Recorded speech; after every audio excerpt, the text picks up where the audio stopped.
তো ভাতটা নেই, পুরোটা তো দেখাইতে পারি নাই।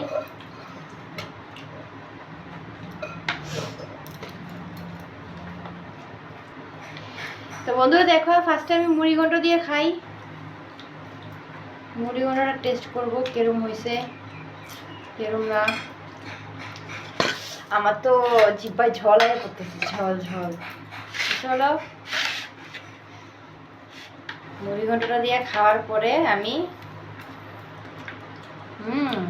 মুড়ি ঘন্টটা স্বাদ আছে বহুত।